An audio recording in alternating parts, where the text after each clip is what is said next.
Petit avertissement avant de commencer. Ce que vous allez entendre s'appuie sur des infos relayées par les médias. Certaines déclarations viennent de témoignages en cours de procès, donc elles doivent être prises avec du recul tant que la justice n'a pas rendu son verdict. Source principale, un rapport publié par CNews. Donald Trump serait-il prêt à sauver P. Diddy, l'une des plus grandes stars de l'histoire du hip-hop, aujourd'hui accusée des crimes sexuels les plus graves, alors que l'ex-magnate de la musique risque la prison à vie pour trafic sexuel? Une déclaration choc du président américain vient de tout remettre en question. Pourquoi Trump envisagerait-il une grâce présidentielle dans une affaire aussi explosive? Entre accusations glaçantes et coups de théâtre, voici tout ce que vous devez absolument savoir sur l'affaire qui secoue l'Amérique en ce moment même.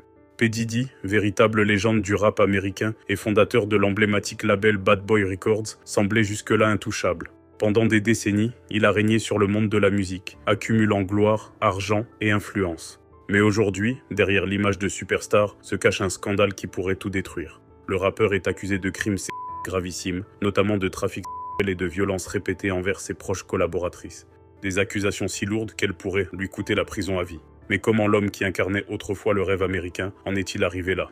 Et surtout, pourquoi le président Trump pourrait-il subitement intervenir dans cette affaire explosive? La possibilité que Donald Trump intervienne dans cette affaire brûlante a pris tout le monde par surprise. Lorsqu'un journaliste lui a demandé s'il envisagerait d'accorder une grâce présidentielle à P. Diddy, Trump n'a pas hésité à répondre « Je ne sais pas, j'examinerai certainement les faits ». Une déclaration choc qui suscite immédiatement des interrogations. Pourquoi Trump envisagerait-il d'accorder une grâce à un homme accusé d'actes aussi graves? Simple stratégie politique ou véritable conviction que Diddy pourrait avoir été injustement traité? Le mystère reste entier, d'autant plus que Trump a insisté sur un point précis. Qu'il l'apprécie ou non, cela n'aurait aucun impact. Mais est-ce vraiment possible de rester neutre quand l'accusé est aussi célèbre et controversé que P. Diddy? Si la déclaration surprenante de Trump fait autant réagir, c'est aussi parce qu'elle soulève une question intrigante. Quelle relation réelle existe entre ces deux figures controversées? En apparence, tout semble les opposer. Pourtant, Trump n'a pas caché qu'il connaissait personnellement l'ex-rappeur, même s'il précise immédiatement ne plus lui avoir parlé depuis des années.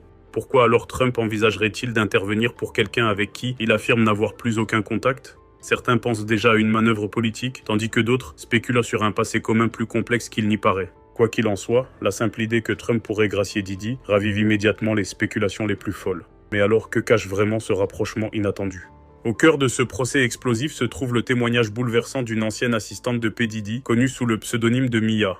À visage découvert, mais utilisant un prénom d'emprunt pour préserver son anonymat, Mia a décrit son quotidien auprès du rappeur comme un véritable enfer. Elle affirme avoir été régulièrement témoin des crises de violence de Diddy envers sa compagne de l'époque, la chanteuse Cassie, et raconte même avoir dû soigner les blessures infligées lors de ses accès de rage. Mais le pire reste à venir. Tête baissée devant le jury, Mia révèle qu'elle-même aurait été victime d'agressions répétées de la part du rappeur. Un récit glaçant, livré d'une voix fragile mais déterminée, qui plonge toute l'Amérique dans le choc et l'incrédulité. Ce témoignage pourrait-il sceller définitivement le destin de l'ex-star du hip-hop? Face à ces révélations accablantes, la défense de P. Diddy a choisi une stratégie aussi audacieuse que dérangeante. Brian Steele, avocat réputé du rappeur, n'a pas hésité à attaquer directement la crédibilité de Mia. En pleine audience, il projette à l'écran des messages Instagram où l'ancienne assistante louait publiquement les qualités de celui qu'elle accuse aujourd'hui de Steele la confronte brutalement. Vous mettez de côté le fait qu'il vous a agressé sexuellement, qu'il a commis l'impensable, et d'ajouter sans détour, c'est votre violeur. Un silence de plomb traverse alors la salle d'audience. Mais Mia, loin d'être déstabilisée, répond avec une lucidité troublante.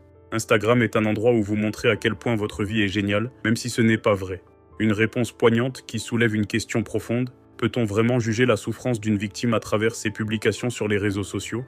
Le témoignage de Mia met brutalement en lumière le contraste troublant entre vie publique et vie privée. Son explication simple mais puissante rappelle à tous cette vérité dérangeante. Les réseaux sociaux ne montrent jamais que la surface brillante d'une réalité parfois bien plus sombre. Derrière les sourires figés, les hommages affectueux et les publications parfaites se cachent souvent des histoires difficiles, voire tragiques. L'affaire P. Diddy n'est d'ailleurs pas isolée. De nombreuses personnalités influentes ont déjà été exposées pour avoir mené une double vie, entre célébrité et scandale. Ce contraste saisissant pourrait-il influencer la perception du jury et bouleverser l'issue du procès? Une chose est sûre, cette révélation pousse chacun à s'interroger sur l'authenticité des apparences que nous entretenons tous, quotidiennement, face au monde entier. La déclaration inattendue de Trump sur une possible grâce pour P. Diddy a déclenché une véritable tempête médiatique et publique. Sur les réseaux sociaux, les réactions oscillent violemment entre indignation totale et soutien surprenant. Pour certains, une grâce présidentielle serait un affront insupportable aux victimes présumées et une insulte à la justice. Pour d'autres, il s'agit simplement d'une nouvelle manœuvre politique de Trump visant à attirer l'attention ou à consolider sa popularité dans certains milieux influents. Alors que l'Amérique semble plus divisée que jamais, cette intervention controversée pourrait avoir des conséquences bien plus vastes que prévu. Mais jusqu'où ira réellement Donald Trump dans cette affaire explosive? Si Donald Trump décidait d'aller jusqu'au bout et d'accorder une grâce présidentielle à P. Diddy, les répercussions pourraient être énormes. D'un côté, il s'exposerait à un tollé médiatique sans précédent, accusé de protéger une célébrité impliquée dans des crimes sexuels présumés. De l'autre, il pourrait séduire une frange de l'électorat sensible à l'idée que certaines célébrités sont injustement visées par le système judiciaire. Mais pour Diddy, même une grâce ne laverait pas son image. Les témoignages, les accusations, les révélations publiques, tout cela a déjà laissé une trace indélébile.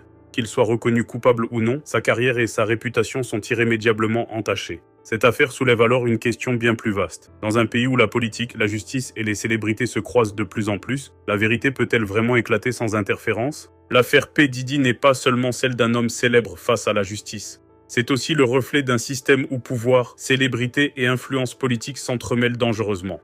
Que la grâce présidentielle soit accordée ou non, ce procès marquera un tournant dans la perception du public sur l'industrie du divertissement et ceux qui la dirigent en coulisses. Et alors que chaque jour apporte son lot de révélations, une seule chose est certaine, cette affaire est loin d'être terminée. Pour ne rien rater de la suite du procès, abonne-toi dès maintenant à la chaîne. D'autres vidéos arrivent très vite avec tous les rebondissements à venir.